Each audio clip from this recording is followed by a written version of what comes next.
Bom, gente, então como a gente falou no último vídeo sobre tabelas fatos, tabelas de dimensão sendo relacionadas umas com as outras através daquelas relações one to many to many, enfim. Agora tá na hora da gente aprender como a gente de fato faz isso. Eu não consigo baixar Power BI Desktop no meu computador, então aqui eu abri a versão online.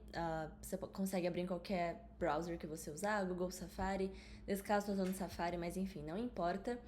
E eu tenho aqui na direita as tabelas com as quais a gente vem trabalhando aqui nesses exemplos que eu estou explicando, aquelas de gastos, contas bancárias, enfim.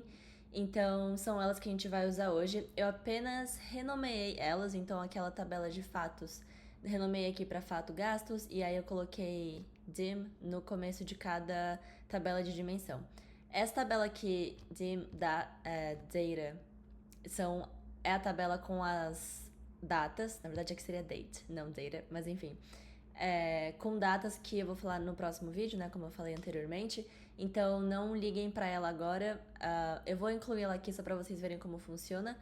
Mas, enfim, vamos focar aqui na nossa tabela de fatos, que a gente está mais familiarizado, e as outras de dimensão. Então, tanto aqui na versão Power BI Online quanto na do desktop, o jeito que você faria isso seria da seguinte maneira. Você pode simplesmente clicar nessa tabela e arrastar ela aqui pro meio. Se você estiver no Power BI Desktop, você tem que ir na tela que é para relacionamentos. É a terceira ali no seu canto no menu esquerdo. Tem três tipos: onde você constrói os visuais, onde você vê as tabelas e onde você faz ou visualiza esses relacionamentos. Então você vai clicar no último e vai abrir essa mesma tela, exatamente a mesma coisa. Se você estiver no Power BI Online, que nem eu, você abre ali o seu relatório, clica em editar e depois clica em abrir modelo de datas, modelo de dados. Em português não sei como é. Em inglês é Open Data Model, só para vocês saberem. Deve ser modelo de dados. Enfim, e aí vai ter essa mesma tela aqui. Então eu trouxe para cá fato, gastos. Agora eu vou trazer cada uma das minhas tabelas de categoria. E nesse caso aqui, nas configurações, já tá para automaticamente o Power BI identificar o relacionamento. Eu não gosto muito disso porque às vezes o Power BI identifica de uma maneira errada, mas enfim, eu não vou mudar isso agora e eu vou explicar como cada uma funciona. E eu falei que eu ia colocar a tabela de menção de data de, de datas, mas eu não vou não, porque eu não lembro se agora eu configurei a coluna da forma certa e isso vai estar nos próximos vídeos, então eu não vou me preocupar com isso agora.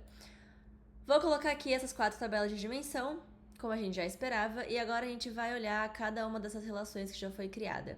Você pode ver que só de passar por cima aqui de cada relação, o Power BI sinaliza quais colunas foram utilizadas para fazer essa relação entre cada tabela. Então eu vou começar aqui pela direita, vou clicar nessa relação. Como a gente pode ver aqui, ó, tá vindo de qual tabela a relação? Tá vindo tabela gastos. Pela coluna tipo ID, a gente tá fazendo essa relação. E aí, ó, como você pode ver, aqui tá escrito many to one.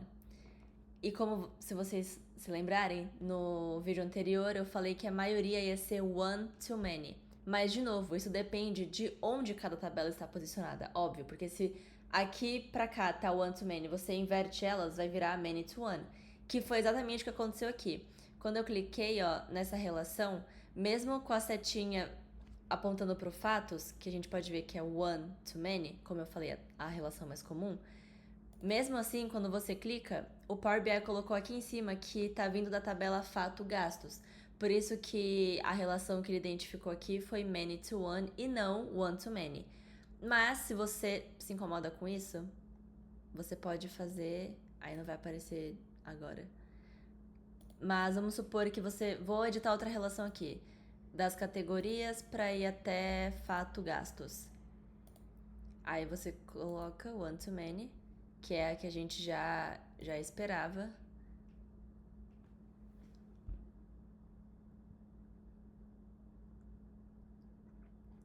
Ai, que ela já existia. Ai, calma. Eu vou apagar todos esses relacionamentos. Nossa, vai ter que cortar muita coisa desse vídeo. Calma aí, galera.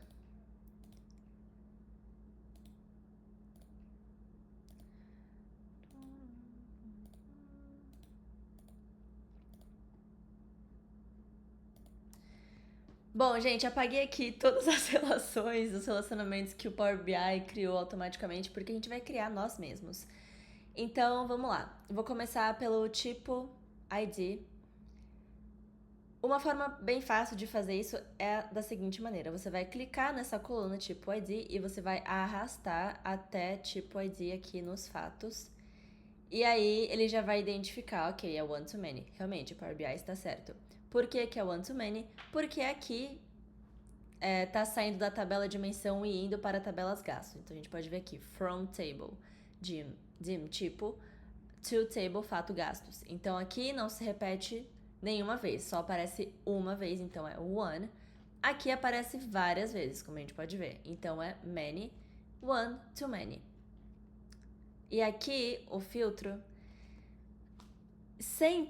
não vou falar sempre, mas o ideal é que você deixe single mesmo, que é só pra, tipo assim, a tabela, a direção do filtro. Então, por exemplo, tá vindo da tabela dimensão, indo pra tabela de fato. Então, a dimensão vai estar filtrando os fatos. Isso é o ideal, é isso que você quer, mas também tem a opção both. Eu já usei isso algumas vezes, mas também é meio arriscado porque pode gerar confusão quando você vai construir os visuais. Às vezes o Power BI faz essas filtrações de forma errada. Então, enfim, esse both aqui vai ser mais comum quando você tiver uma relação one-to-one ou many-to-many, que daí não é algo único, sabe? Mas quando você estiver usando one-to-many ou many-to-one, você vai querer usar esse single para filtrar só em uma direção. Então, vou clicar aqui em salvar. E aí você vai repetir a mesma coisa pro resto. Então, aqui de método, vou pegar o método ID e ligar o método ID. E de novo, mesma coisa. One to many, colocar save. Aí, conta ID para conta ID, one to many de novo. E por último, categoria ID para categoria ID, one to many, sempre single, salvar. E é isto. Agora você tá pronto para começar a construir o seu dashboard.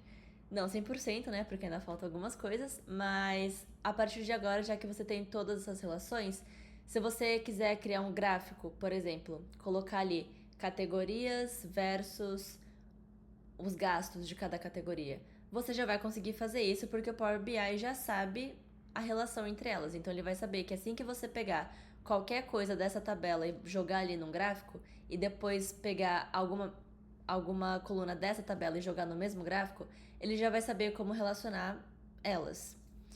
E é isto, é assim que você cria relacionamentos no Power BI. Nos próximos vídeos eu vou explicar como ficou faltando, né, a dimensão de datas. Vou explicar como você faz isso também para incluir aqui como uma nova tabela de dimensão.